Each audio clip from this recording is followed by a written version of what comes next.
Hey, this is Andrew McLaren. Today we're going to talk about flipping your classroom and how you can do that with interactive videos completely for free. Because I know there's a lot of programs that people pay a lot of money for, like Nearpod and all kinds of like Edpuzzle, things like that. But you can do this with something called H5P, which we'll go into a little bit later. But first, I want to talk about why you would want to flip your classroom for a little bit, and then the structure of like a lesson or a unit and how that actually kind of works in a classroom and how flipping the classroom lets you do some really cool things, and then how you would actually do this with the technology. Okay. When we flip the classroom, the term kind of comes from switching homework and classwork mentally, what we were doing there. So when we are thinking about classwork, that's usually thought of as like the teacher teaching or being like the sage on the stage. And the homework to have them working independently, getting questions answered. But when we flip the classroom, class becomes that time where they're getting questions answered and they're working mostly independently. And then the at home time is like more of a guided video that they can watch. So it's super efficient to do this, and there's been a lot of studies done around flipping the classroom as well as using interactive videos. And I'll share some of those studies in the links. But long story short, it's just way more time efficient. Yeah, it's more equitable. Students can rewatch things that they didn't catch. Maybe they weren't paying attention. Maybe they don't speak English as well as some of their classmates. So they need to rewatch the part. And that's totally made possible when you flip the classroom. And students learn at their own pace. So if there's interruptions, if you've got like behavior problems in the school, this makes that no longer a barrier for students to be successful. So it doesn't matter if three-fourths of the class is not being successful, students who are applying themselves still can find that what they need to learn. It's a really powerful thing. I also like it because students, if they're sick or absent, they can still watch these videos and just be right where everyone else is. And it works really well for like, you know, if we have to go asynchronous for emergencies or like natural disasters, that kind of stuff, it works well to have this type of stuff already ready, right? And then you can get caught up as well if you do fall behind. If you're using interactive videos to flip a classroom, you're going to want to make sure that you're doing other things as well. Like you can't just watch videos and have that be what science is. They have to do some hands-on activities. So you want to make sure that your classroom's structured for that. So either you're doing like a timeout and everyone does the lab together, or the hands-on activity is available at a station, or they can take materials from that station and do the lab at their table. So you got to figure out how those hands-on activities are going to work. And then you're going to, of course, have these videos and then some sort of application of the information. So some sort of lab or maybe a writing assignment where they're having to do like a CER or building a model, drawing that out. So there's some sort of application that they're going to have to do, which the video can't cover, right? Some sort of thing where they're practicing some skill, and then they'll have an assessment based on the content and that skill. And then the nice thing about these videos is that students can rewatch them, and you can have videos that help like relearn or go over things to help prepare students to have a second sort of assessment or alternative assessment. And then if you're thinking about your class, there's going to be some students that are learning independently, right? So they've got these questions in there that allow them to understand and build confidence at their own pace. Um, some students will finish early. That's going to be the case. So what I did oftentimes when I did do like a flipped classroom was that there was some sort of game that when the students were done, they could participate in that. But it was still academic. So it was like an academic review game or something of that nature where it's still like tied into what we're doing. Um, I've also seen some teachers have the students do like research projects during this time. Also, I encourage students to get work done outside of class time so that they could just come to class and play the games, and that worked really well for some students. Of course, you don't want them rushing through their work. Um, and if they're getting assessed and getting poor scores on that, then a lot of students, if they did rush through it, they would go back and fix it up until it got to the score that they wanted, right? So if you have the class structured so they have this independent work time, you can also have a set part of the room designated for test retakes. And so you can be like, okay, during independent work time, I've got these two students working on retakes right now. And then you can just schedule that in with them, or honestly just kind of communicate. And then you want to make sure that you're still bringing the whole class together with social emotional learning, because if they're all doing independent things, they're going to kind of feel isolated, right? So you want to make sure that you're still bringing the class together for some activities or maybe some labs as well. So you can make these interactive videos a couple different ways. Some are a little bit more technical than others. Um, one of them is pretty easy, so I'll save that one for last. But basically, this is an open source program, and because it's open source, the code is on GitHub, and you can get the code from there, and that totally works. They also have H5P.org, which is made by the people who wrote the original code. This is just a platform where you can create an account and kind of play around with the interactive elements, and even make one of these videos. But anything that you make on here, they want to, I think it's, you don't have copyright. So they have like the common use license for anything that's made on h5p.org.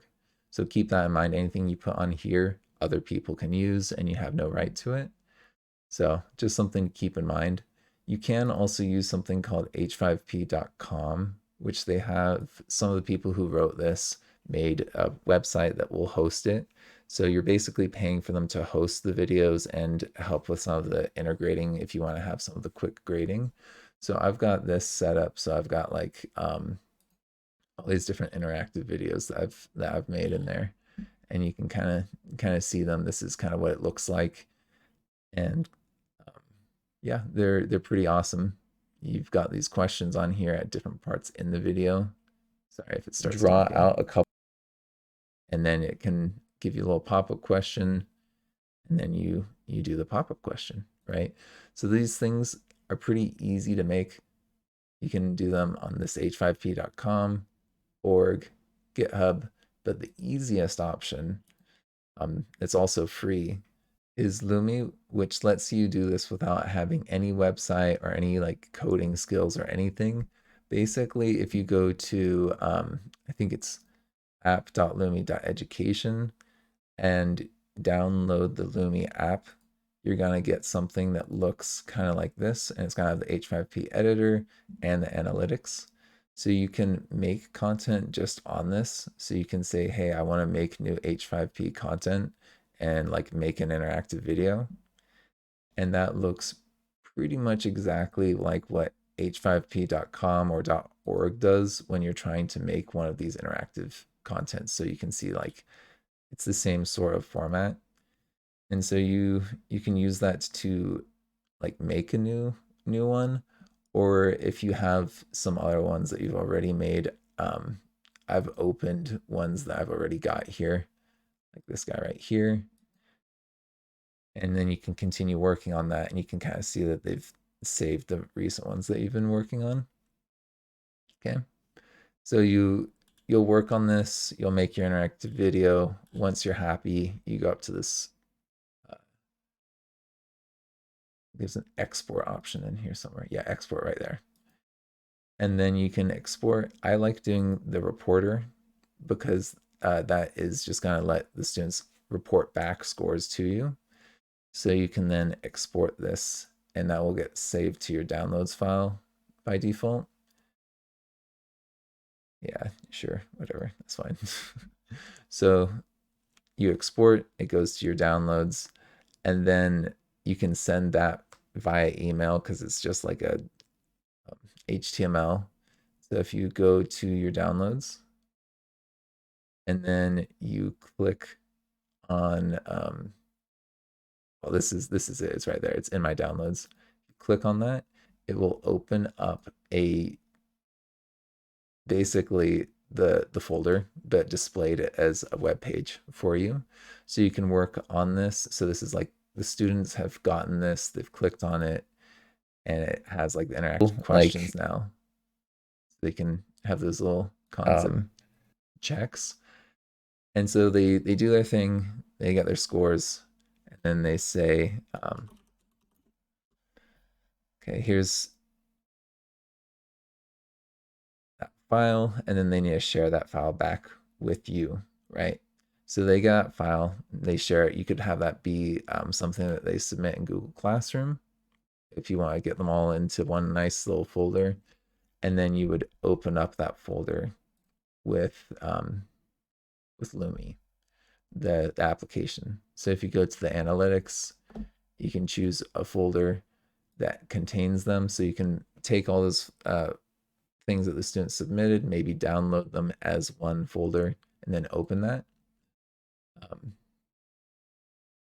And it should display the data. So I've got some data in that one folder. And so this is displaying how I did on the quiz. So there's like I did a test run, and then I just did one where I didn't answer anything. And so you can kind of see the analytics for those Lumi files that the students have sent back to you. But they do need to be all in one folder. If you do that though, it's completely free. I know there's kind of a lot of hoops to jump through, but basically you take this application and you can build H5P content on there. Then you export it, and then you can share that via email, or even I believe Google Classroom will work as well. And then students then submit it and share it back to you, maybe Google Classroom or something like that.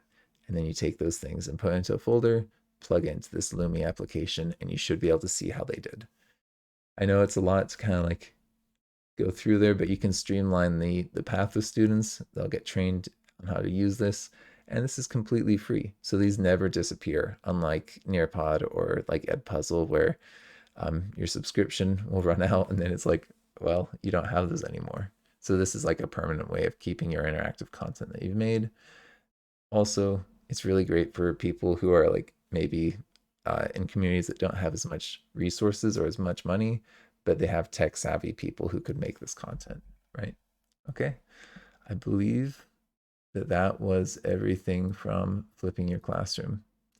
Oh yeah, also if you're curious, I record my videos with a program called OBS, and I edit with another one called Shotcut. Those are both open source programs. So if you did those as well as Lumi, you would have all of the programs that you need to shoot and record and make interactive videos. You could upload them to like YouTube as well. And then it's all done completely for free. All right. Thank you for joining me. Thank you for McLearning with me. I've got a few more offers that I'd like to let you know about. And remember, like and subscribe. For each video on YouTube, I am making an interactive version using HP5. These will be for sale on Podia. And if you click on the link in the video, you should be able to go directly to that product. I also have 2 demos I'm going to be linking so you can kind of see what these products look like. So I would recommend checking out those demos. I also offer one-on-one remote tutoring through Wyzant. Please use the links that I have linked below. That way I can get 100% of the hourly rate as opposed to 75. Each video also has a link for my Patreon, and you can join at the $3 level to get some resources I use for tutoring or to support the channel. And I also have a $5 raffle level, which you could either get some free online tutoring or 5 interactive lessons for free. You choose which ones. And then I also have my Teachers Pay Teachers, which has some old lessons that I made from when I used to be a teacher. I may be adding to that. Thank you for spending your time with me. I hope that you learned something.